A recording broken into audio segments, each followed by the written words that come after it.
उसने मुझे सिर्फ एक दफ़ा वो आया था मेरे पास, उसने आके मुझे बताया था कि ये सेलर सेंट्रल होता है, ऐसे हंटिंग होती है, ये सारा कुछ होता है। फिर बाकी जो चीज़ें थी वो मैंने प्रैक्टिस की, ठीक है। फिर जो चीज़ मुझे नहीं समझ आती थी मैं उसको यूट्यूब पे देख लेता होता था, ठीक है। मतलब फिर मैंने इस तरीके से सीखा। तो ये है कि इसमें इंटरेस्ट थोड़ा सा लेना पड़ेगा। जब हम इसमें इंटरेस्ट लेंगे तभी हमें चीज़ें समझ आना शुरू होंगी। हम जितना अगर हम इंटरेस्ट नहीं लेते ना तो फिर इस चीज़ का कोई फ़ायदा नहीं है, ठीक है। अब मैं इसमें आपको एक मतलब जाहिर है मोटिवेट करना भी ज़रूरी होता है। अब मैं इसमें आपको एक अपनी एग्जांपल दे देता हूँ कि अब मैं हूँ, मेरा मतलब पूरा नाम है मोहम्मद नबील सईद अवान, ठीक है। मेरी एज है 21। मैं नेक्स्ट मंथ नवंबर 18 नवंबर को 22 ईयर्स का हो जाऊँगा। तो मतलब इसमें यह है कि मतलब मैंने जब मैं यूनिवर्सिटी में एंटर हुआ था तो मैं इस काम में लग गया था, मुझे इस काम का पता चल गया था। इस काम में मेरे यूनिवर्सिटी ने मेरा मतलब इस काम की वजह से मेरी यूनिवर्सिटी भी डिस्टर्ब हुई, जिसकी वजह से मेरे 3 साल भी ज़ाया हुए।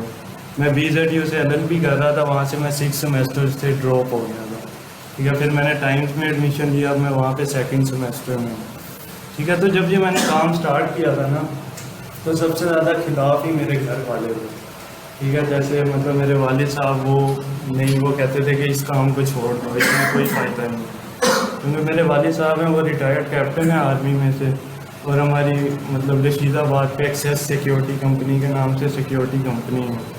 और मेरे दादा वो वकील हैं इधर ही मुल्तान कचहरी में। और वैसे हमारा सियासत से बैकग्राउंड है, मेरे दादा वो 3 दफ़ा गाँव से MP रहेंगे, ठीक है। तो मतलब ये मैं आप लोगों को इसलिए बता रहा हूँ कि बंदा जब कोई काम करता है ना तो फिर वो उसमें लग जाता है। और जब बंदा अपनी अर्निंग स्टार्ट करता है, हम मर्दों के लिए तो मेन चीज़ यही है ना कि भाई हमारी जो मेन खूबसूरती है वो हमारी जेब है, जो एक तल्ख हकीकत है, ठीक है। तो इसकी वजह से हमने मतलब ये इस तरह का काम है कि अगर हम इस काम को एक दफ़ा स्टार्ट कर लेते हैं ना और हमें एक दफ़ा अर्निंग आ जाती है इस काम से, जब हमें एक दफ़ा इस काम से अर्निंग आ जाती है ना तो फिर हमारा खुद ब खुद दिल करता है कि हम इस काम को करें और इस काम में आगे जाएं। और ये काम इस तरह का है कि आपको एक दफ़ा आ जाए, आप इस काम में घुसते हैं ना तो अल्लाह खुद ब खुद वसीले बनाता रहता है। बस ये है कि इंसान को इसमें मेहनत करनी चाहिए, ठीक है। तो आज हमारा जो टॉपिक है वो है अमेज़ॉन सेलर सेंट्रल को हम डिस्कस करेंगे। इसमें काफ़ी चीज़ें हैं जो आपको पता है, और इसमें काफ़ी चीज़ें ऐसी भी आ जाएंगी कि जिन चीज़ों का मतलब आपको असल चीज़ को बताइए। आप 10 लेवल का आपने इस 2 ईयर में किया क्या है?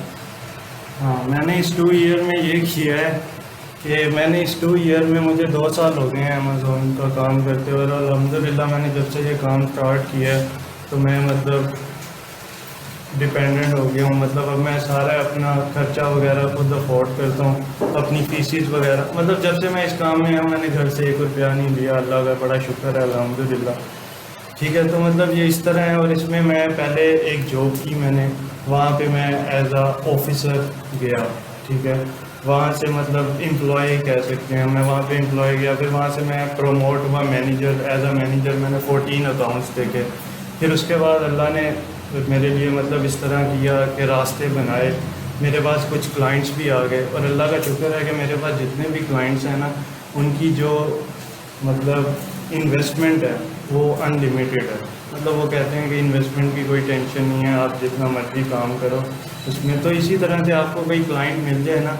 अब देखें जो ये एकेडमी है ना, अब इधर एकेडमी में आके जाहिर है आप लोग भी आ रहे हैं तो आप अपने इस वक्त को कैश करें, और हम जो इधर आ रहे हैं तो उसको मतलब अब आपको समझा रहे हैं। तो इस चीज़ को मतलब इस चीज़ का भी आप ख्याल करें और इस चीज़ की आप प्रैक्टिस करें, क्योंकि सर को पता है कि मैं उन्हें कितना तंग करता हूँ। टाइम की मैनेजमेंट का बड़ा मसला है मेरे लिए, ठीक है। तो फिर ये चीज़ें हैं। उसके अलावा ये है कि बंदा अपने ऊपर हो जाता है, अल्लाह का शुक्र है।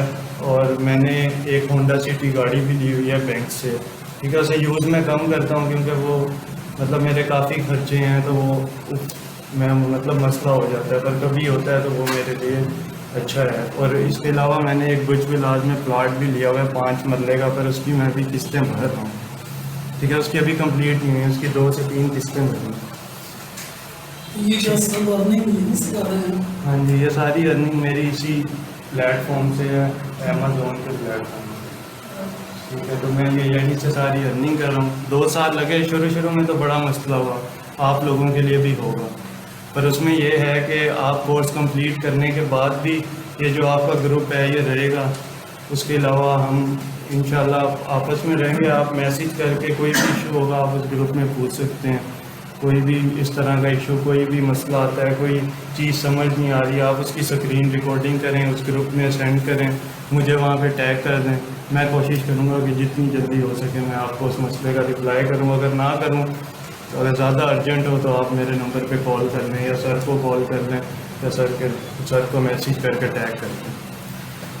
अच्छा, यहाँ पे ना अपने स्टूडेंट को मेरा यही क्वेश्चन होता है, तो जो बड़ी लंबी अपॉर्चुनिटी है कि मैं इन्वेस्टमेंट, लोग यहाँ पे क्यों डरते हैं कि इन्वेस्टमेंट कौन करें, उनको डर ये लगता है कि हम इन्वेस्टमेंट करें हो सकता लॉस हो जाए।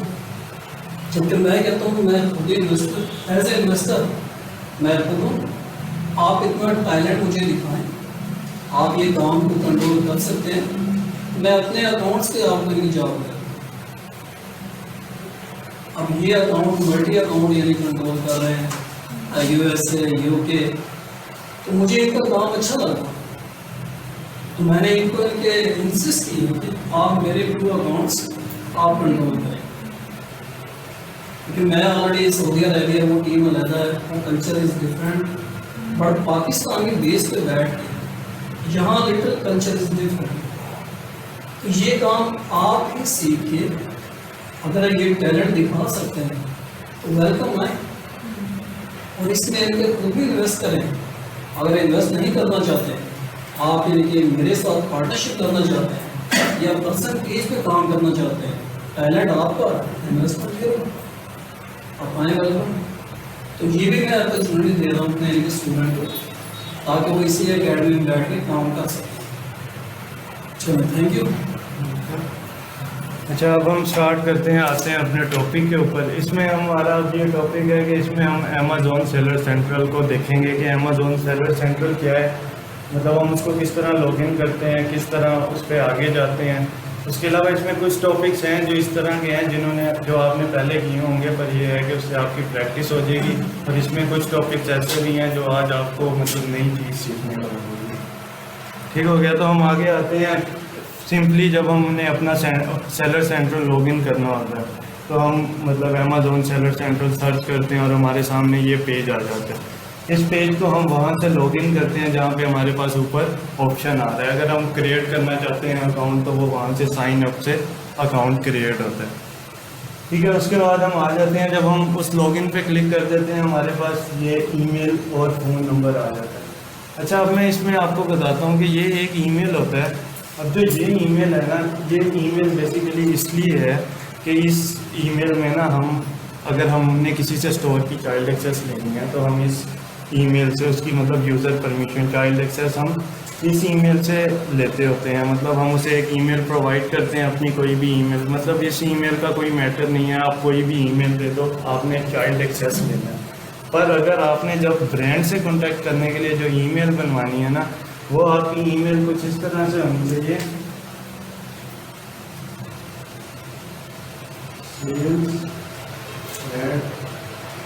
कोई भी आप अपनी LLC का नाम ले सकते हैं या मतलब अपने अकाउंट का जो भी आपने, जैसे नोबल स्टोर है या जो भी है वो sales@noblestore.com। ठीक है, उसमें इससे ये होता है कि इससे ना ब्रांड पे आपका एक अच्छा इफेक्ट पड़ता है। अगर आप वही करेंगे ना कि noblestore@gmail.com तो उस पर ब्रांड प्रेफर नहीं करता, वो ब्रांड समझता है कि ये कोई बस ऐसे ही है, मतलब इसने हल्की फुल्की सी कोई परचेजिंग करनी है और ये हमसे हमारे साथ लॉन्ग टर्म नहीं करेगा। तो जो ब्रांड से कॉन्टैक्ट करने के लिए ईमेल है ना, वो आपने हमेशा ऐसी रखनी है जैसे sales@info@ आगे आपका LLC का नाम, मतलब आपके स्टोर का नाम होना चाहिए, आपके अकाउंट का नाम होना चाहिए और आगे .com आ जाए। ठीक है, तो उससे ये होता है कि ब्रांड को पता चलता है कि ये प्रॉपर एक ईमेल है जिसके थ्रू आप इजीली काम कर सकते हैं।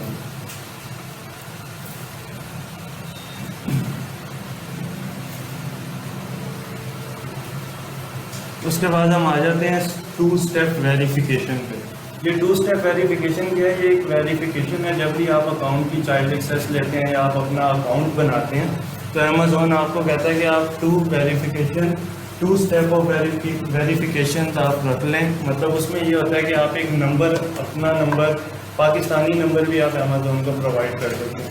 आप अमेज़ोन को पाकिस्तानी नंबर प्रोवाइड करते हैं, फिर जब भी आपने लॉगिन करना होता है ना, आप अपना ईमेल पासवर्ड डालने के बाद जब लॉगिन करते हैं तो आपके सामने इस तरह आ जाता है एंटर OTP।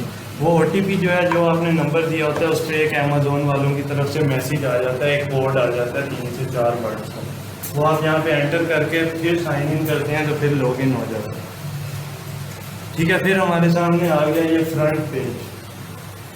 ठीक है, अब ये फ्रंट पेज आ गया, ये अमेज़ोन का मेन पेज है। ठीक है, इसका मैंने आप लोगों को पहले भी बताया हुआ है कि यहाँ पे हमारे पास मार्केट प्लेसेस आ जाती हैं, यहाँ पे हमारे पास ओपन ऑर्डर्स आ जाते हैं, जो ऑर्डर्स पेंडिंग हैं, जो अमेज़ोन ने अभी तक शिप नहीं की। यहाँ पे हमारे पास दिन की टोटल सेल्स आ जाती हैं, जैसे यहाँ पे $55.58 आ रही हैं। मतलब इसके ऊपर हमारी दिन की सेल्स आ गई कि मतलब आज की हमें $55.89 की सेल अब तक हो चुकी है। ठीक है, फिर उसके बाद आ जाता है बायर मैसेज। अब बायर मैसेज जो है ना, ये हमारे पास एक मेन चीज़ है। यहाँ पे बायर मैसेज आपके पास जब भी आए ना और आपने उसे देख लिया तो आप उसे जल्द से जल्द रिस्पॉन्स करें, क्योंकि बायर मैसेज को, बायर को ज़्यादा वेट करवाएंगे ना। कुछ बायर ऐसे होते हैं, उनके पास कोई प्रोडक्ट का इशू आता है ना, तो वो आपको कंप्लेन करते हैं, वो अमेज़ोन को कंप्लेन नहीं करते। आप अगर उन्हें सेटिस्फाई कर देते हैं तो वो बात वहाँ पे ख़त्म हो जाती है। अगर आप उन्हें सेटिस्फाई नहीं कर पाते या आप उन्हें अगर रिप्लाई नहीं करते तो फिर वो आपके रिप्लाई का वेट किए बगैर अमेज़ोन को मैसेज कर देते हैं। पर वो भी मैसेज करने के बाद कम से कम 24 घंटे इंतज़ार करते हैं आपके रिप्लाई का। पर इसे जितनी जल्दी हो सके उतनी जल्दी आपको रिप्लाई करना चाहिए। अब कभी होता है कि मैं कहीं जा रहा होता हूँ, जैसे मुल्तान से बाहर, तो मेरे पास मेरा लैपटॉप होता है और अगर कोई बायर मैसेज आए तो मुझे जो लड़के मेरे साथ काम कर रहे हैं वो मुझे कॉल करके बताते हैं, तो मैं वहीं पे मतलब फ़ौरन ही रिप्लाई करता हूँ। मतलब मेरी ये कोशिश होती है कि जैसे ही बायर का मैसेज आया वैसे ही उसे रिप्लाई करो। फिर हमारे पास आ जाता है बाय बॉक्स विन्स की परसेंटेज। जैसे मैंने आपको बताया कि बाय बॉक्स को हम जितना जीतते हैं ना, हमारी उतनी परसेंटेज इंक्रीज़ होती रहती है। और देखें यहाँ पे 3% जो है वो बाय बॉक्स की मतलब डिक्रीज हुई है, नीचे गिरी हुई है। मतलब इसका मतलब ये है कि मेरे कुछ ऐसे प्रोडक्ट्स थे जिनके ऊपर पहले सेल्स ज़्यादा थी, उनका बाय बॉक्स मेरे पास रहता था, पर फिर वो आउट ऑफ स्टॉक हो गए। जाहिर है मैंने दोबारा नहीं मंगवाए क्योंकि उनमें प्रॉफिट कम रह गया था, तो इस वजह से वो बाय बॉक्स की परसेंटेज नीचे आ गई। ठीक है, फिर हमारे पास आ जाते हैं टोटल बैलेंस। अब इसमें टोटल बैलेंस हमारा वो है कि जो हमारे पास महीने में मतलब सेल्स आ गई होती हैं। और जैसे यहाँ पे 411.39 सेंट्स आ रहे हैं, मतलब ये हमारा टोटल बैलेंस है। अब ये बैलेंस जो है ना, ये चेंज होता है। अब जो ये बैलेंस है ना, ये चेंज हो जाता है, क्योंकि जो अमेज़ोन है ना, हमारी जो भी अमेज़ोन के पास अमाउंट बनती होती है, पे आउट कहते हैं उस अमाउंट को। जो अमेज़ोन के पास हमारी अमाउंट होती है ना, उस अमाउंट को हम अमेज़ोन की लैंग्वेज में पे आउट कहते हैं। ठीक है, तो पे आउट जो है ना अमेज़ोन में हर 14 डेज बाद देता है, 14 दिन बाद दे देता है। ठीक है, जैसे आपका महीना स्टार्ट हुआ, 14 दिन में आपकी जितनी सेल्स रही उसका पे आउट अमेज़ोन ने दे दिया। फिर अगले 14 दिन में जितनी सेल्स रही उसका पे आउट अमेज़ोन ने दे दिया। तो फिर जब वो पे आउट आपको दे देता है, फिर ये बैलेंस ज़ीरो हो जाता है। ठीक है, फिर नया बैलेंस स्टार्ट हो जाता है, मतलब नया बैलेंस स्टार्ट होता है। फिर उसके बाद हम आ जाते हैं how to create product listing. इसका आप लोगों काफ़ी लोगों को पता भी होगा मेरे ख्याल से। पता है कैसे करते हैं? तो हम यहाँ से आगे हम यहाँ पे कैटलॉग के ऊपर क्लिक करते हैं। कैटलॉग के बाद ऊपर जब हम क्लिक करते हैं तो हमारे पास बेसिकली ये लिस्टिंग क्या है? ये लिस्टिंग एक ऐसी चीज़ है, देखेंगे एक प्रोडक्ट है ना, अब मैंने एक शॉप बनाई है। अब मैंने उस शॉप पे मतलब एक समझ लें कि डिस्पोजेबल प्लेट्स मंगवा के रख ली। अब जब तक मैं उन्हें डिस्प्ले नहीं करूँगा, उन्हें सामने नहीं रखूँगा, लोगों को कैसे पता चलेगा कि मैं इसे बेच रहा हूँ और लोग मेरे से लेंगे? नहीं लेंगे ना। तो ये अमेज़ोन पे भी हमारी लिस्टिंग का मकसद ये होता है कि हम अपने स्टोर के नाम से एक अमेज़ोन के स्टोर पे एक प्रोडक्ट का डिस्प्ले दे देते हैं कि हमने एक प्रोडक्ट का डिस्प्ले दे दिया। जब वो एक्टिव आएगा तो हमारा वो खुद ब खुद अमेज़ोन की मार्केट में मतलब डिस्प्ले पे आ जाएगा। ठीक हो गया, तो हम यहाँ पे आते हैं। यहाँ पे आके हम बेसिक जो भी हमारा होता है उसको हम यहाँ पे पेस्ट करते हैं। पेस्ट करके हम सर्च कर लेते हैं। ठीक है, पेस्ट करके जब हमने सर्च कर लिया फिर हमारे सामने वो प्रोडक्ट ऐसे खुल जाता है। ठीक है, जब हम एसिन को पेस्ट करते हैं ना, कॉपी करके कोई भी एसिन हमने मंगवाना है, उसकी लिस्टिंग करवानी है, कोई भी लिस्टिंग करवानी है, तो हम उसको जब मतलब पेस्ट करके एंटर कर देते हैं तो वो हमारे सामने इस तरह से खुल जाता है। ठीक है, वो इस तरह से हमारे सामने खुल गया। फिर उसके बाद हम आगे आ जाते हैं। जब वो हमारे सामने ऐसे खुल जाता है, हम सेलेक्ट अ कंडीशन पे क्लिक करते हैं, हमारे सामने 2 कंडीशन आ जाती हैं। जैसे मैंने कल जब हम पॉलिसी की बात कर रहे थे, अमेज़ोन की पॉलिसी की, तो अमेज़ोन की पॉलिसी में मैंने आपको बताया था कि अक्सर लोग ऐसे करते हैं कि यहाँ से कंडीशन न्यू सेलेक्ट कर लेते हैं और प्रोडक्ट यूज डिलीट करते हैं, तो जिसकी वजह से अमेज़ोन भी हमारे पे पॉलिसी वायलेशन लग जाती है, हमारा अकाउंट सस्पेंड हो सकता है। तो हम FBA के, तो हमने कोशिश करनी है कि हम कभी यूज़ बेचें ना, नया परचेज करें और नया ही बेचें, क्योंकि यूज़ में बहुत मसला है। ठीक है, तो हमने न्यू पे क्लिक कर लेना, ठीक है, और हमने कभी इस तरह नहीं करना कि हमने मतलब यहाँ पे यूज़ भेज के न्यू पे क्लिक कर दिया, वो हमारी पॉलिसी वायलेशन होती है। ठीक है, फिर हमने यहाँ से हम न्यू को सिलेक्ट कर लेते हैं, यहाँ पे न्यू को सिलेक्ट करते हैं, न्यू हमारे सामने ऐसे आ जाता है। फिर हम वहाँ से एंटर कर देते हैं सेल दिस प्रोडक्ट। जब हम सेल दिस प्रोडक्ट पे क्लिक करते हैं तो हमारे पास ऐसे आ जाता है सेलर SKU वो हमसे मांगते हैं, वो हमसे स्टैंडर्ड प्राइस मांगते हैं, कंडीशन मांगते हैं, और उसके बाद वो फुलफिलमेंट चैनल मांगते हैं। ठीक है, अब इसमें जब सेलर SKU है ना, ये बेसिकली क्या है, ये सेलर SKU ये हमारे लिए ही होता है। ठीक है, ताकि हम इस SKU को सेट कर लें, कल को इसी लिस्टिंग पे कोई इशू आता है तो हमें पता हो कि इसका SKU ये है। क्योंकि जब आप बिज़नेस करते हैं, आपका बिज़नेस बढ़ता जाता है, तो आपके बहुत से प्रोडक्ट्स आ जाते हैं। फिर 1-2 प्रोडक्ट्स हों तो आपके लिए इशू नहीं है, जब ज़्यादा प्रोडक्ट्स हो जाते हैं फिर आपके लिए ढूंढने का मसला होता है। ठीक है, हम सेलर SKU पे आगे, सेलर SKU पे आके हम SKU बेसिकली ज़्यादातर वही रखते हैं कि जो हमने प्रोडक्ट मंगवाना है ना, उस प्रोडक्ट का हम एसिन कॉपी करते हैं, उसका एसिन कॉपी करके यहाँ पेस्ट करते हैं, और आगे हम जिस ब्रांड से परचेज कर रहे होते हैं ना, उसका नाम लिख देते हैं। ठीक है, और इसको हम मतलब अपने माइंड में रखते हैं या अपने पास शीट में कहीं पे सेव रख देते हैं कि इस SK मतलब इस प्रोडक्ट की लिस्टिंग को मैंने सॉफ्टवेयर नजर आएगा ना, एसेंसी और आगे ब्रांड है, हाँ जी, वो आप लिस्ट में डालेंगे, सर्च करेंगे तो वो आप अपने स्टोर पे आएंगे, स्टोर पे आके Ctrl+F+V दबाएंगे, इसको कॉपी करके Ctrl+F और V, वो आपके सामने आ जाएगा।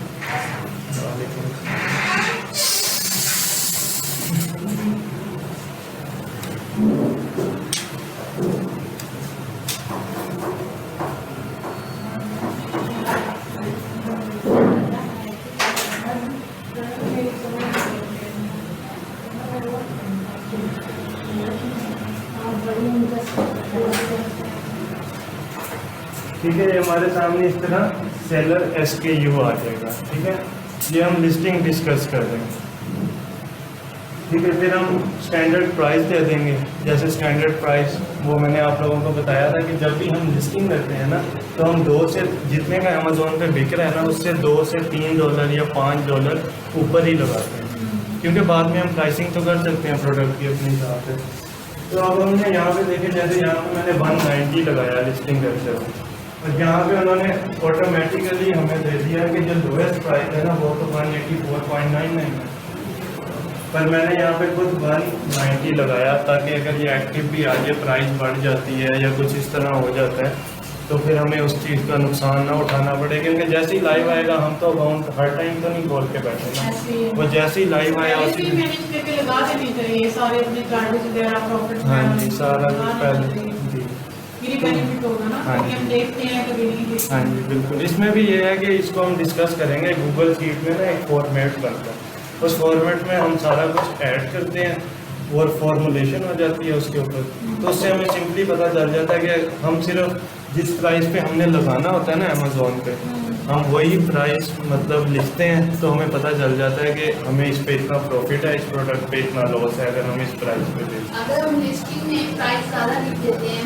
बाद में हम इसको कम कर देते हैं, तो अमेज़न ये नहीं कहेगा कि आपने लिस्टिंग में ये लगाया था, अब आप नहीं, अमेज़ोन आपको परमिशन देता है कि आप प्राइसिंग अपने हिसाब से कर सकते हैं। हाँ, वो आपको परमिशन, क्योंकि तो ये जो आप फॉर्मेट बता रहे हैं, ये गूगल से करेंगे? ये गूगल शीट जो होती है ना उसमें बनता है, वो फिर हम आगे जाके बनाएंगे। अच्छा वो फॉर्मेट इस तरह का होता है कि उसमें बनाएंगे उसका लेक्चर कब तक आएगा? मेरे ख्याल से नेक्स्ट वीक आ Next जाएगी। week हाँ, आ यही जो अब दोबारा क्लासेस होंगी। तो उसमें ये होता है कि बस उसमें हम अपना रेफरल फीस, सप्लायर फीस, ये चीज़ें ऐड करते हैं और मतलब उनको सबको सम कर देते हैं। सम करके हमें पता चल जाता है कि हमारी ब्रेक इवन ये इतनी है और हम सेलिंग प्राइस इतनी है। तो ब्रेक इवन को हम जो सेलिंग प्राइस है, ब्रेक इवन को हम माइनस कर लेते हैं सेलिंग प्राइस। फॉर्मूला लगेगा उसमें। हाँ जी, तो उससे हमें सिंपली हम जब भी प्राइस चेंज करते हैं तो हमारे सामने प्रॉफिट का कॉलम होता है, उसमें आ जाता है कि आप ये प्राइस लगाओगे तो आपको $4 का प्रॉफिट है, ये लगाओगे तो $2 का लॉस है। सही। उससे आपको पता चल जाता है कि हमारी जो ब्रेक इवन है ना वो इतनी है, हम इससे नीचे बेचेंगे तो लॉस है। हाँ। और कभी कभी ऐसा भी हो जाता है कि लॉस हो जाता है क्योंकि ये बिजनेस है। ठीक है, तो इसमें हमारे पास स्टैंडर्ड प्राइस आ गई, हमने यहाँ पे 190 ऐड कर दी। ठीक है, उसके बाद हम कंडीशन सेलेक्ट करेंगे न्यू, क्योंकि हमने न्यू ही लेना है और न्यू ही भेजना है। फिर फुलफिलमेंट चैनल पे हम क्या सेलेक्ट करते हैं, अब उसमें वो हमसे दो चीज़ें दे रहा है कि I will ship this item my self, ठीक है, मर्चेंट फुलफिलमेंट। हाँ जी, फिर है Amazon will provide, Amazon will ship and provide customer service fulfilment bye Amazon. तो हम सेलेक्ट क्या करेंगे, फुलफिलमेंट बाय अमेजोन सेकेंड। वो करने के बाद हम नीचे क्लिक कर देंगे सबमिट, सेव एंड फिनिश पे। ठीक है, हमने सेव एंड फिनिश पे क्लिक कर दिया। उसके बाद जब हमारी लिस्टिंग, जब इस तरह हमारी मतलब लिस्टिंग हो जाती है, जब हमारी लिस्टिंग हो गई तो हम वेट करते हैं तकरीबन 15 से 20 मिनट। 15 से 20 मिनट वेट करने के बाद ना हमें यहाँ पे वो लिस्टिंग शो हो जाती है। हम मैनेज इन्वेंट्री में जाते हैं, मैनेज ऑल इन्वेंट्री में आते हैं, तो वो लिस्टिंग हमारे सामने यहाँ पे शो हो जाती है। ठीक है, फिर उसके बाद हमारे पास इस तरह फिल्टर्स होते हैं स्टेटस के, जिसमें होता है ऑल, एक्टिव, इनएक्टिव, इनकम्प्लीट। मतलब ये जो तीन है ना, ये हमारे किसी काम के नहीं है। ये तीन जो है ना, ये हमारे किसी काम के नहीं है। इसमें हमारे काम आते हैं ऑल, एक्टिव, इनएक्टिव। अब इसमें यह है कि जो हम फिल्टर लगाएंगे एक्टिव का, तो जो प्रोडक्ट्स हमारे स्टोर पे एक्टिव होंगे बिकने के लिए वो हमें यहाँ पे शो हो जाएंगे। जैसे ये देखें सारे स्टेटस सारे एक्टिव आ रहे हैं, मतलब ये बिक रहे हैं। और ये देखें इस तरह हमारी यहाँ पे आ जाती है, इनबाउंड में हमारे इतने पड़े हैं, अवेलेबल में ये है, मतलब जैसे यहाँ पे है कि अवेलेबल में 6 हैं, अनफुलफिलेबल में 1 है और रिजर्व में 1 है। अब इसमें जो अनफुलफिलेबल है ना, इसमें यह होता है कि आपका कोई प्रोडक्ट अमेजोन के पास पहुँचता है, वो टूट जाता है, तो वो उसे इधर ऐड कर देता है, मतलब वो बिक नहीं सकता, वो फजूल हो गया। तो ठीक हो गया। फिर हम आ जाए, कितना भी आप स्ट्रॉन्गली टूट सकता है। हाँ जी, टूट तो सकता है। हाँ जी, लो ये हो जाता है। हाँ जी, इसमें ये नहीं है कि आप बिल्कुल बचा सकते हैं, हो जाता है। तो वो फिर उसका वो जो टूटता है उसका नुकसान कौन बेयर करता है? उसका ये डिपेंड करता है। अब जैसे अब ब्रांड ने हमें शिप किया, हमारे प्रेप सेंटर पहुंच गया, उसने हमें नहीं बताया प्रेप सेंटर वाले ने कि प्रोडक्ट एक टूटा हुआ है। ठीक है, अगर वो टूटा हुआ आया है, उसने हमें बता दिया, तो हम ब्रांड को फ़ौरन कहेंगे, ब्रांड उसके बदले हमें दूसरा प्रोडक्ट, सही वाला प्रोडक्ट भेज देगा। ठीक है, वो हमसे उसकी तस्वीर मांगेगा, जो वहाँ पे होगा हम उसे कहेंगे तस्वीर भेज दो, वो भेज देगा, हम ब्रांड को दे देंगे। ठीक है, उसके अलावा अगर अमेज़ोन लेके गया, मतलब UPS सर्विस उठा के गई है और उनसे रास्ते में टूट गया, तो उसके पैसे अमेज़ोन हमें पे करेगा। ठीक हो गया। फिर इस तरह लिस्टिंग हमारे सामने आ गई और यहाँ से हमने एक्टिव का भी चेक कर लिया। फिर हम आगे आ जाते हैं, हम इनएक्टिव का फिल्टर लगाएंगे, तो जो हमारी लिस्टिंग इनएक्टिव है वो यहाँ पे आ जाएंगी और उनके ये देखें, और देखें इनबाउंड अवेलेबल अनफुलफिलेबल में 0 है, रिजर्व में 2 है, रिजर्व में 2 है, बाकी सब में 0 है और हमारी लिस्टिंग इनएक्टिव है। पर इसमें यह है कि जब ये रिजर्व से अवेलेबल में आएंगे ना, मतलब अमेज़ोन अभी इसके ऊपर वर्किंग कर रहा है, तो जब ये रिजर्व से अवेलेबल में आएंगे तो ये लिस्टिंग एक्टिव हो जाएगी। इसलिए ऐड न्यू किया होगा ना, इसलिए इनएक्टिव आ रहे हैं या? हाँ जी, ये नए हैं। हाँ, ये जब बिक जाते हैं ना प्रोडक्ट, जब जैसे ये वाली लिस्टिंग है जिसके रिजर्व में 2 आ रहे हैं, ये बेसिकली हमने मंगवाए थे 50। ठीक है, ये 48 बिक गए, 2 बचे हुए हैं पर ये कभी कभी होता है, अमेज़ोन की मिस्टेक होती है। अमेज़ोन हमें शो कर रहा है कि 2 रिजर्व में हैं आपके, मतलब 2 आपके हमारे पास पड़े हैं, पर वो अभी हम उन्हें प्रोसेस कर रहे हैं, तो वो जैसे ही प्रोसेस हो जाएंगे तो वो अवेलेबल में आ जाएंगे। ठीक है। नहीं, ये जो इनएक्टिव आ रहा हाँ है, जी। ये आपकी ऐड न्यू है या फिर वो जो पहले ही कैटलॉग में मौजूद थी उसमें से सेलेक्ट की हुई है प्रोडक्ट? नहीं, ये इस तरह है, मैं आपको बताता हूँ कि ये जो है ना हमारा प्रोडक्ट, ये प्रोडक्ट हमारा बिक गया। फिर उसके बाद अगर हम कोई न्यू लिस्टिंग भी करते हैं, अगर हमने कोई न्यू लिस्टिंग भी किया ना, तो वो भी हमें यहीं पे शो होती है। अब हमारे पास 50 हमने उसको भेजे, 50 में से 48 सेल हो गया, हमें पता चल गया 2 बज गए, हमें पीछे फिर ऑर्डर करना चाहिए कि हम फिर बाद में? नहीं, हम उसमें फिर ये देखेंगे। अब देखें, मैं इसका दोबारा ऑर्डर क्यों नहीं कर रहा। जब मैंने इसको मंगवाया था ना, इसके ऊपर था $3 का प्रॉफिट, अब इसके ऊपर रह गया 0.55 सेंट्स का प्रॉफिट। अच्छा, तो फिर अब मैं इसीलिए इसको अब दोबारा नहीं मंगवा रहा कि बस ठीक है, ठीक हो गया। बाकी जो आप बात पूछ रही थी वो भी आपको क्लियर हो गई कि जो भी हम नई लिस्टिंग करें या हमारा कोई स्टॉक ख़त्म भी हो जाता है। ये इसमें एक मी टू है, एक ऐड न्यू का भी है ना? नहीं, इसमें मैं हाँ जी, वो हाँ मैंने उनको एक बात कल क्लियर की थी कि जो FBA है ना, FBA में आप कभी भी Alibaba, Sam's Club, Walmart, Home Depot, इनसे आप परचेजिंग नहीं करते। अगर कोई इशू आ जाता है, ठीक है, तो वो आपके जो इनवॉइस है उसको एक्सेप्ट नहीं करेगा, ठीक है। वो मतलब क्योंकि अमेज़ोन इन 3-4 जगहों कहाँ को, से करेंगे?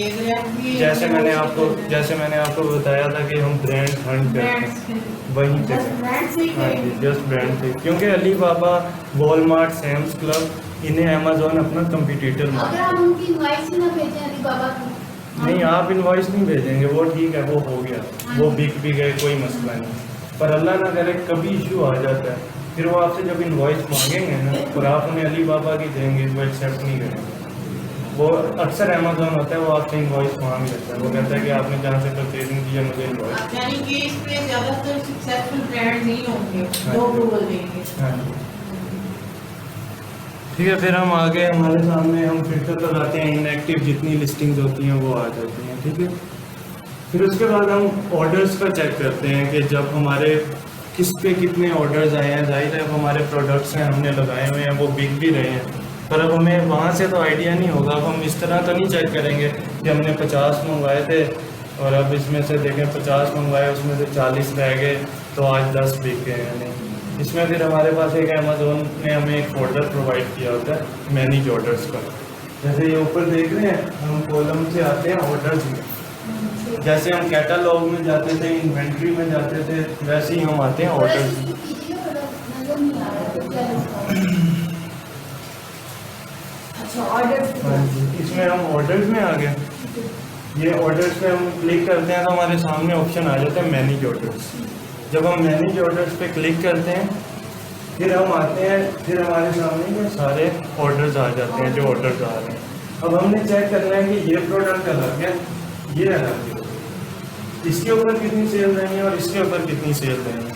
तो हम यहाँ से एसिंग कॉपी करेंगे, वहाँ पे एसिंग का ऑप्शन आ रहा है, वहाँ पे जाके पेस्ट करके सर्च करेंगे तो सिर्फ उसी वाहिद एसिंग की जितनी सेल्स आई होंगी ना, वो सारी हमारे सामने आ जो जाएंगी। हमारे अपने अकाउंट में होंगे। वो सारी हमारे सामने आ जाएंगी। हम वहाँ से काउंट कर लेंगे कि ये 10 बिके, कितने बिके। फिर नीचे हमारे पास क्वांटिटी, जैसे यहाँ पे क्वांटिटी 1 आ रहा है ना, हाँ। यहीं पे क्वांटिटी 2 भी आ रहा होगा। मतलब कुछ लोग होते हैं वो 2 ले जो लेते हैं। क्वांटिटी होंगी साथ लिखी हुई हाँ जी, होंगी। सारा कुछ लिखा होगा, हमें पता चल जाएगा कि टोटल इतनी सेल्स आ गई।